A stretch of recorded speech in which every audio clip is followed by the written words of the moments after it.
গ্রামে গঞ্জে আমাদের মনে হচ্ছে যে এই বাসাবাড়িতে যে বিদ্যুৎ সংযোগ সেটাই বোধহয় আমাদের একটা বড় সমস্যা। তার চাইতে বড় বিষয় হচ্ছে যে লক্ষ লক্ষ এন্টারপ্রাইজ, সেখানে micro, small, medium enterprise, cottage industry, এটা কিন্তু বিদ্যুতের উপরে বহুলাংশে নির্ভরশীল।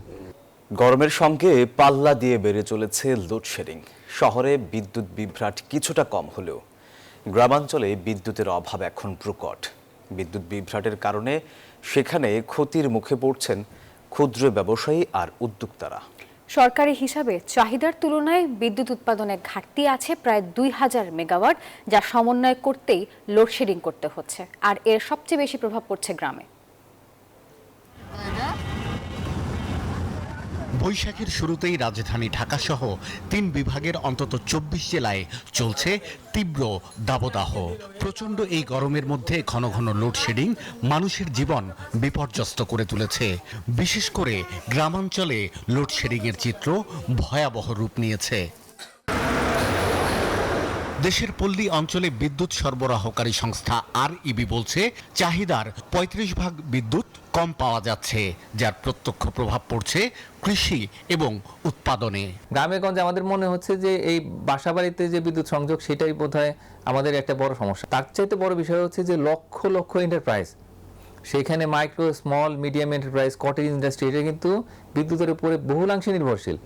এবং যেহেতু গ্রামে এখন দেখা যাচ্ছে ৮ থেকে ১২ ঘন্টা করে বিদ্যুৎ থাকছে না, এবং শহরে আমরা সেটা খুব বেশি বুঝতে পারছি না, বিশেষ করে যে রাজধানী শহরে থেকে বোঝা যায় না, কিন্তু এই ঢাকার বাইরে গেলে যদি আমরা গ্রামে যাচ্ছি তখন কিন্তু বিদ্যুতের জন্য হাহাকার।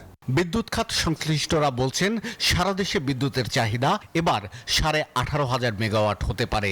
এখন পর্যন্ত সর্বোচ্চ বিদ্যুতের উৎপাদন হয়েছে ১৬,৫০০ মেগাওয়াট।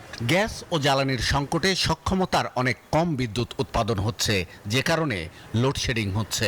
আদানি থেকে যে বিদ্যুৎ উৎপাদন আমরা আমদানি করে থাকি তার একটা ইউনিট কারিগরি কারণে সেটা সংকটে পড়েছে।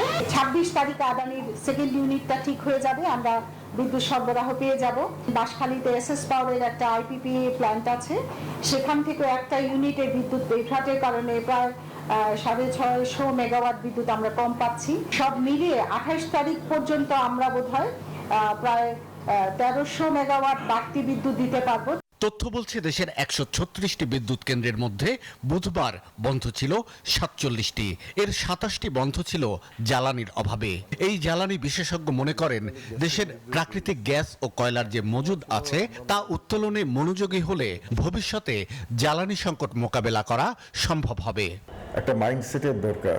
এই বোধটা আমার মনে হয় অতটা সজাগ নয় সরকারের মধ্যে, যে আমাদের যে পটেনশিয়ালিটিটা আছে বাংলাদেশে, সেটা যে আমাদেরকে উপরের দিকে উঠায় নিয়ে যেতে পারে এই গ্যাসের ক্ষেত্রে বিশেষ করে, সেই বোধটা আমার মনে হয় অতটা কার্যকরভাবে নাই। সংকটের এই সময়ে গ্রাম ও শহরে লোডশেডিংয়ে সমতা নিশ্চিত করার তাগিদ দিচ্ছেন বিদ্যুৎ ও জ্বালানি বিশেষজ্ঞরা। শাহ আলী জয়, নিউজ 24, ঢাকা।